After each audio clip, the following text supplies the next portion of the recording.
आज अतिशय निसर्गरम्य अशा वातावरणामध्ये आमच्या सासवडे परिवार आणि बांदल परिवाराच्या विनंतीला मान देऊ या स्नेहभोजनाच्या कार्यक्रमानिमित्त आपण सर्वजण मायबाप मंडळ या ठिकाणी उपस्थित झाला। मी प्रथमतः आपल्या सर्वांचा मनापासून धन्यवाद व्यक्त करते आणि या कार्यक्रमामध्ये आपल्या सर्वांचं सहर्ष स्वागत करते। या ठिकाणी अण्णांनी शुभेच्छा दिलेल्या आहेत, बगाडेताईंनी शुभेच्छा दिलेल्या आहेत।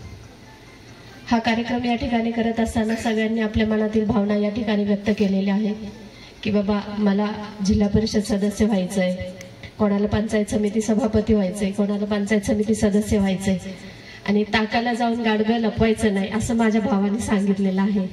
निश्चितपणाने ते जिल्हा परिषदेला उभे राहणारे ती काळ्या दगडावरची रेग आहे।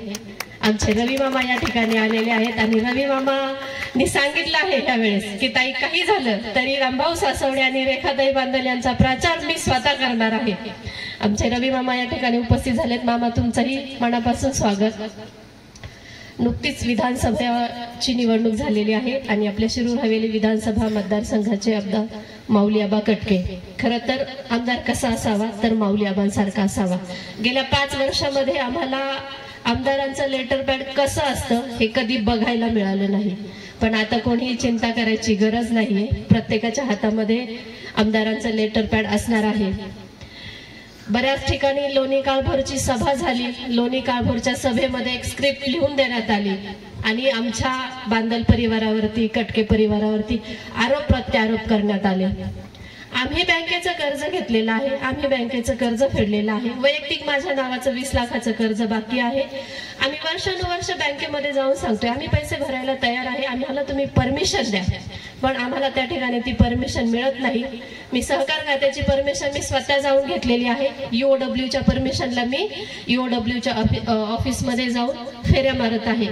त्या ऑफिसमध्ये फेऱ्या मारत असताना एक गोष्ट निदर्शनास आली की अजूनही काही लोकांची कर्ज थकीत होती आणि त्या थकीत कर्जांसाठी माजी आमदारांचं शिफारस पत्र त्या ईओडब्ल्यूच्या ऑफिसला होतं।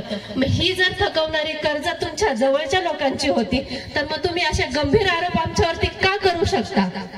तुम्हाला हा अधिकार दिला कोणी? तुम्ही लोणी काळभोरच्या सभेमध्ये आमच्यावरती एवढे गंभीर आरोप केले। अहो तुमच्या जवळची लोक आहेत त्यांनी सुद्धा कर्ज बुडवलेली आहेत, आम्ही बुडवलेली नाहीये, आम्ही कर्ज भरलेली आहेत। हे चुकीचे आरोप करणं आता तुम्ही बंद करा। जनतेने तुम्हाला यातून उत्तर दिलेलं आहे आणि 75,000च्या मताधिक्याने त्यांनी शिरूर हवेलीचा आमदार माऊली आबा कटके यांना निवडून दिलेला आहे। शिरूर हवेली विधानसभेचं ज्यावेळेस इलेक्शन लागलं आणि मला घरातून बाहेर पडता येत नव्हतं, माझ्या जिल्हा परिषद गटामध्ये माझ्यावरती जी प्रेम करणारी लोक आहेत ना, माझी कमी लोक असतील पण जीवाभावाची आहेत आणि माझ्यावरती जीवापाड प्रेम करणारी आहेत। त्यांना कोणी सांगितलं नाही की तुम्हाला आम्ही भरघोस काही देतो, तुम्ही ताईंचं काम करू नका, आमचं काम करा, पण ही लोक कधीच तुटली जाणार नाही माझ्यापासून। जे प्रेम माझ्यावरती करतात ना ते शेवटपर्यंत ती प्रेम माझ्यावरती करत राहतील असा मला या ठिकाणी विश्वास आहे। आणि आज त्या विश्वासाला सार्थ करूनच एका फोनवरती, मी तर फोन कोणाला केलाच नाही, पण माझे भाऊ रामभाऊजी सासवडे असतील, आमचे गणेश दादा असतील, आमचे सगळे ग्रामपंचायतचे सदस्य असतील, सगळ्यांनी एक एक फोन सगळ्यांना केला। एका फोनवरती सगळेजण या ठिकाणी उपस्थित झाला। मनापासून तुमचं कौतुक करते।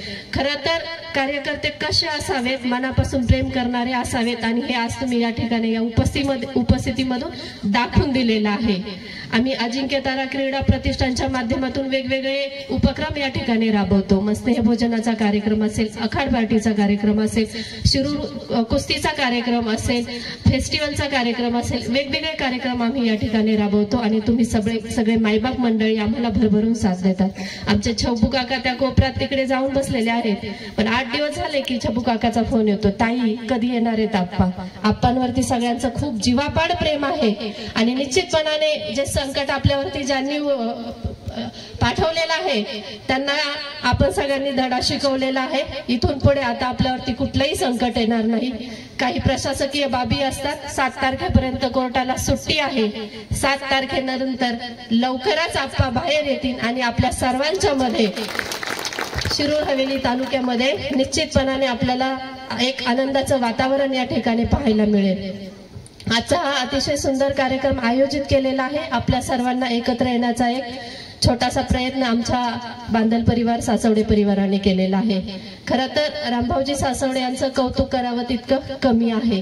कुठलाही कार्यक्रम असू द्या ते नेहमी मला सांगत असतात, काहीच काळजी करायची नाही, मी आहे ना, आम्ही सगळं करतो, तुम्ही फक्त कार्यक्रमाच्या ठिकाणी वेळेवरती उपस्थित राहायचं, आम्ही फक्त वेळेवर येण्याचं काम करतो, बाकीचं सगळं काही असेल ना ते स्वतः बघतात आणि एकही कार्यक्रम त्यांचा असा फेल जात नाही. अतिशय चांगल्या पद्धतीने ते कार्यक्रम करतात. आज हा स्नेहभोजनाचा कार्यक्रम करत असताना मनामध्ये एक दृष्टिकोन ठेवून त्यांनी हा कार्यक्रम ठेवलेला आहे. थंडीचे दिवस आहेत, जेवण करत असताना लोकांचं मनोरंजन पण झालं पाहिजे आणि थंडी वाजू नये म्हणून या ठिकाणी शेकोटी सुद्धा त्यांनी केलेली आहे.